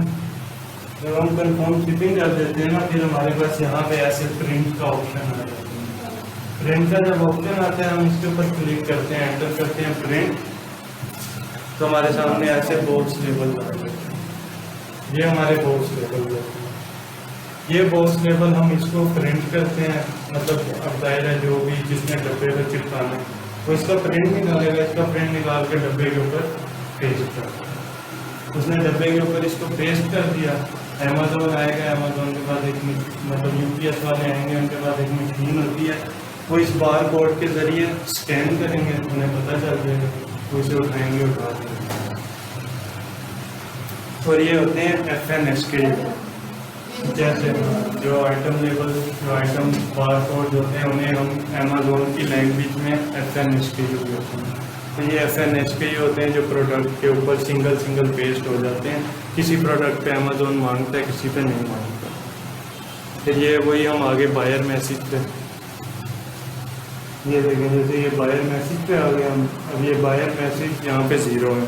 ठीक है, अगर बायर मतलब अगर कोई बायर मैसेज आया होता तो हम इधर बायर मैसेज पे जब क्लिक करते हैं ना तो हमारे सामने ऐसे आ जाता है ये मैसेज पे। अगर कोई आया होता तो यहाँ पे 1 लिखा आ रहा है या यहाँ पे 1 लिखा आ रहा है, मैं उस 1 पे क्लिक करता, मेरे सामने उसका मैसेज खोल जाता, मुझे पता चल जाता है कि वो मेरे से क्या पूछना चाह रहा है। फिर जो वो मेरे से पूछना चाह रहा है मैं उसका मतलब उसे दे देता हूँ, मतलब या उसका रिप्लाई दे देता हूँ। फिर हम आ जाते हैं प्राइसिंग पे। ये जो प्राइसिंग है ना, प्रोडक्ट की प्राइसिंग वो क्या है? जो प्रोडक्ट पे प्राइसिंग होती है ना, वो हमेशा इस तरह है कि अब मैंने प्राइसिंग करनी है। अब जैसे मैं इस प्रोडक्ट को 17.18 का बेच रहा था, अब एक सेलर आ गया, उसने प्राइस कर दी 17.17, मतलब मेरे से 1 सेंट की रहा था, उसकी वजह से बायकॉट उसके बाद कर दिया। मैंने अपनी प्राइस को यहाँ पे 17.16 पे किया। कि हम किस तरह करते हैं, जैसे मैनेज इन्वेंट्री में आते हैं ना, जहाँ से हम सेलेक्ट करते हैं सेंड विथ मैनेज इन्वेंट्री, उससे पहले ही इस तरह से हमारे सामने प्रोडक्ट का आ रहा था प्राइस को यहाँ पे मैंने 17.17 करूँगा या 16 करूँगा उसे कंप्लीट करने के लिए, आगे सेव कर दूँगा। जब सेव करूँगा मेरी प्राइस 15 मिनट बाद ऑटोमेटिकली चेंज होती है। मतलब प्राइसिंग हमारी इसी तरह होती है। ये सबसे मतलब ईजी है कि प्राइसिंग हमारी इस तरह होती है, और इसमें मतलब वो प्राइस चेंज करने के बाद 15 मिनट या 20 मिनट बाद चेंज होती है, ये नहीं कि फ़ौरन चेंज होती है। अब वो कभी भी कम कर दे फिर आपको कम नहीं, उसमें आप ये देखें ना कि ये तो पहले आपने प्राइसिंग करते हुए देखना है कि आपकी ब्रेक इवन आपने कितने में बेचना है। उससे कम आप बेचेंगे तो आपको लॉस हो जाएगा। उसके अलावा ये है कि अगर आपकी ब्रेक इवन है ना, जैसे ये है इस तरह, अब इसकी ब्रेक इवन है 15 पॉइंट, ठीक है, तो अब मैं ये इसको लेके 17 तक पहुँच रहा हूँ। अब मैंने इसकी प्राइस 17.16 कर ली, और मैंने देखा कि जो मेरा कंपटीटर है उसने 17.15 कर दी। अब जब उसने 17.15 की ना, तो मैं अपनी प्राइस को भी 17.15 कर दूँ, ताकि उसे भी सेल मिले, मुझे भी सेल। अगर हम आपस में लड़ते रहेंगे फिर तो प्रोडक्ट ही लॉस में चला, फिर तो सारा प्रोडक्ट लॉस में। हाँ, दिन में आप एक दफ़ा प्राइसिंग करें, सारे प्रोडक्ट्स को देखें, कोई मसला नहीं है। अच्छा, फिर इसमें यह है कि how to check FBA fees and referral fees. उसमें वही जो हमारा पास प्रोडक्ट होता है ना, जैसे अभी हमारे पास प्रोडक्ट है, इसकी हमारे पास लिस्टिंग है, हम यहाँ पे क्लिक करते हैं, एस्टिमेटेड फी पर यूनिट सोल्ड, यहाँ पे क्लिक करते हैं, हमारे सामने इस तरह से खुल जाता है। उसमें वो हमें बता देता है कि इसकी जो रेफरल फीस है इस प्रोडक्ट की वो 5.46 है, और इसकी जो FBA फीस है वो 5.14 है। हमें FBA और रेफरल फीस का भी पता चलता है। अब इसमें हम डिस्कस करते हैं यूज़र परमिशन। ठीक है, ये आज हम एक ओवरव्यू ले रहे हैं पूरे अकाउंट का कि हम FBA के रिलेटेड अकाउंट पे क्या क्या करते हैं। ये हमारे पास यूज़र परमिशन का ऑप्शन आ गया। हम सिंपली सेटिंग्स में जाते हैं, सेटिंग्स में जाके हमारे पास नीचे ही ऑप्शन आ रहा होता है यहाँ पे यूज़र परमिशन। हम यूज़र परमिशन के ऊपर क्लिक करते हैं। यूज़र परमिशन पे जब हम क्लिक करते हैं तो हमारे सामने इस तरह मतलब ईमेल आ जाते हैं। ये अपना user permission being with child account, अब सेकंड पर्सन को अपने इस दुकान का एक्सेस। ठीक है, तो जैसे अब हम कोई VA हायर करते हैं, या अगर आपको कोई VA हायर करता है तो फिर वो आपको यूज़र परमिशन देता है। यूज़र परमिशन में ईमेल ऐड होती है, ईमेल ऐड हो गया, ईमेल जिसको आपने यूज़र परमिशन देनी है ना, आप उसका ईमेल ऐड करते हैं। आपने उसका ईमेल ऐड किया, ऐड करके आपने मतलब उसके पास एक नोटिफिकेशन चला जाता है, वो उस नोटिफिकेशन को एक्सेप्ट करता है। जब उसने एक्सेप्ट किया तो आप यहाँ से मैनेज करके ऑल एक्सेस दे देते हैं।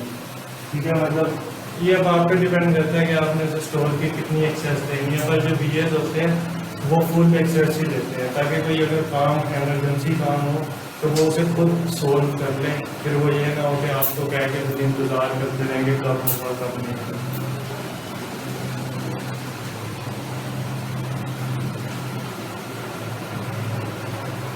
फिर उसके बाद हम आ जाते हैं, इतना बहुत है या फिर आगे आप लोगों को बताऊं फिर ज़्यादा हो जाएगा ना।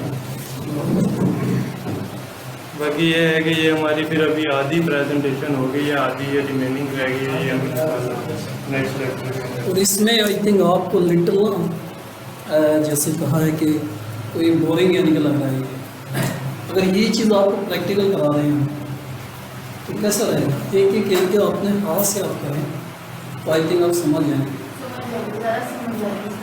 अभी तो एक ओवरव्यू दे चुके हैं दुकान बनाने के बाद, और इसके बाद जो यानी कि अपना प्रोसेस होता है यही चीज़ हम अपने दुकान पे आपको प्रैक्टिकल आपके हाथ से करवा दें तो आई थिंक यानी कि आपके लिए ईजी रहेगा। तो आज के एक ओवरव्यू देने का मकसद ये था।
ये सब प्रैक्टिकल आपको करवाएंगे। नंबर एक तो हाँ है दुकान आसान हो गई है, बच्चे चेक कर लेने के लिए। हाँ जा सकते हैं, आप डिजिटल एक्सपर्ट है। ये दुकान का डेमो तो डमी अकाउंट बनाएंगे जो आपके सामने दुकान बनी हुई है। ये डमी अकाउंट या अकाउंट बनता कैसे है तो ये बनवा देंगे आपको। डमी अकाउंट से आप खुद बनाएंगे एक एक स्टेप, आपको पता चलेगा ओके दुकान ऐसे बनती है। सेकंड आप क्या करेंगे, अपने डॉक्यूमेंट इनके रेडी कर लेंगे। हम आपके डॉक्यूमेंट पर डायरेक्ट दुकान नहीं बनाएंगे, पहले डमी एक प्रैक्टिस करवाओ। सेकंड आप उन्होंने क्या किया है कि इस दुकान पे हम लिस्टिंग कैसे करेंगे, प्रोडक्ट कैसे लगाएंगे, जो अभी यानी कि बताया वो प्रोडक्ट हम यानी कि लाइव इसी दुकान पे लिस्टिंग करके आपको दे देंगे और आप अपने हाथों से करेंगे, ठीक है, आपको यानी कि वो प्रैक्टिकल हो जाएगा। सेकंड पे उसमें हम शिपमेंट प्लान बना देते हैं। अभी जो बताया कि प्रिंट प्रोडक्ट के और बॉक्स के वो भी लाइव अकाउंट पे आपके हाथों से करवाएंगे, आई थिंक आप इंशाल्लाह समझ जाएंगे। फिर उसके बाद आता है लाइव अकाउंट में यानी कि आपके प्रोडक्ट का सेल होना, जो पॉइंट टू पॉइंट बताया गया। यही चीज़ें आपकी प्रैक्टिकल हो जाएंगी।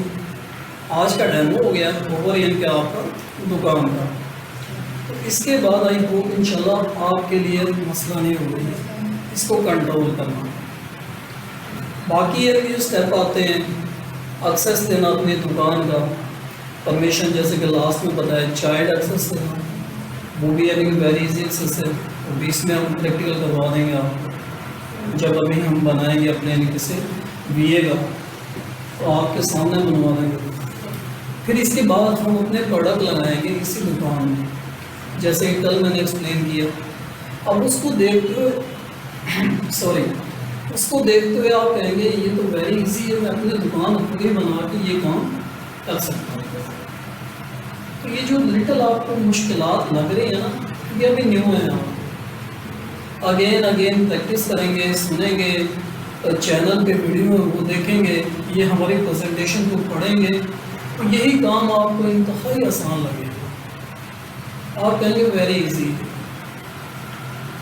तो ये आई होप इंशाल्लाह वेरी सुन है ये लाइव अकाउंट में प्रोडक्ट की यानी कि आपको करा के दे देंगे। यहाँ किसी और क्वेश्चन हो तो बताएं प्लीज़। आपको समझ आ रही है? अगर आ रही है तो वेरी गुड। और इसमें मैंने आपको उनकी प्रेजेंटेशन भेजी है आपके मोबाइल पे, वो देखिए नेट है आप पे, वो बिगनिंग लेवल की है, वो आप देख लेना। लेकिन मैं इसको ऐड करने की ट्राई कर रहा हूँ अपने ग्रुप में जिसमें सब स्टूडेंट हैं, उसमें आप मेरे ऐड नहीं हो रहा है, जो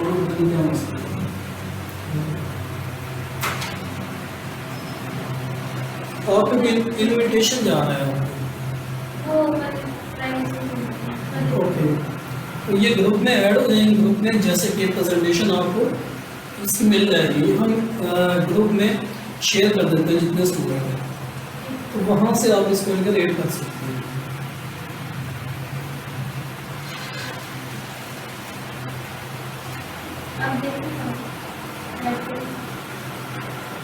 मुझे भी फिर से करना पड़ेगा या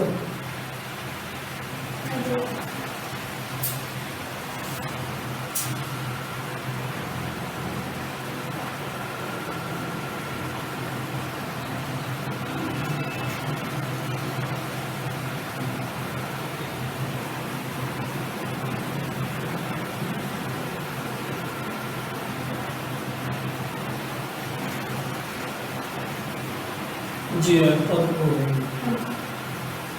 तो जो बिगनिंग की चीज़ें यहाँ पहले ट्रांसफ़र हो चुकी हैं, तो मैंने अलग से भेज दिए, आज से कंटिन्यू हो जाएंगी बाकी चीज़ें सबके साथ।